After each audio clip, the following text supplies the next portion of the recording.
दारू पिऊन आलेल्या पतीला घरात घेण्यास नकार देणाऱ्या पत्नीचा पतीने निर्घुण खून केल्याची घटना पुण्यात घडली आहे। या घटनेतील आरोपी असलेला पती शिक्षक आहे तर त्याची पत्नी ही शिक्षिका होती।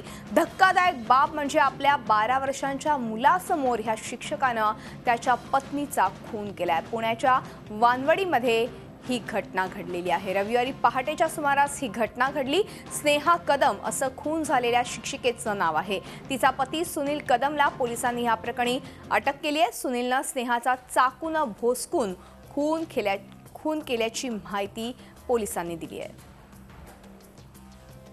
एक महत्त्वाची बातमी आपल्यापर्यंत पोहोचते। शिक्षक पतीने शिक्षक पत्नीचा खून केलेला आहे। नवरा दारू पिऊन घरी आला आणि त्या पत्नीने त्याला घरात घेण्यास नकार दिला आणि त्यावरूनच त्यांच्यामध्ये भांडण झालं आणि त्यानंतर तिची निर्घुण हत्या करण्यात आली आणि ही हत्या त्यांच्या 12 वर्षांच्या मुलासमोरच त्यांनी केली।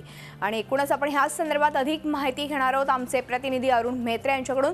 अरुण, एक धक्कादायक बातमी आपण बघतोय की पुण्यामध्ये घडलेली आहे। शिक्षक पतीने शिक्षक पत्नीचा खून केलेला आहे। काय सविस्तर माहिती द्याल? एक साधारणपणे 10-12 वर्षांपूर्वी म्हणजे 13-14 वर्षांपूर्वी त्यांचं लग्न झालेलं होतं। मात्र 2012 पासूनच त्यांच्यामध्ये वाद होता, दोघांमध्ये भांडणं कायम व्हायची आणि तेव्हापासून ती विभक्त राहत होते। मात्र मुलांना भेटण्याचं कारण देत तो जो पती आहे तो घरी यायचा। त्याला व्यसन होतं दारूचं प्यायचं आणि म्हणून त्यातनं कायम त्यांचे खटके उडायचे। परवा देखील असंच झालं। पहाटे तो घरी आला, मात्र तो दारू प्यायलेल्या अवस्थेत होता आणि म्हणून त्या पत्नीने त्याला घरात घेण्यास नकार दिला आणि त्यावरून त्यांच्यामध्ये वाद झाला।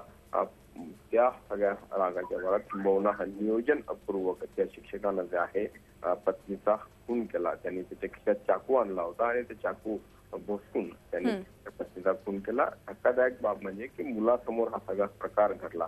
शिक्षिकेला हॉस्पिटलमध्ये नेण्याचा प्रयत्न त्या ठिकाणी केला गेला, मात्र तोवरच मृत्यू झालेला होता। आता त्या शिक्षकाला पोलिसांनी अटक केलेली आहे। धन्यवाद अरुण या संपूर्ण माहितीबद्दल।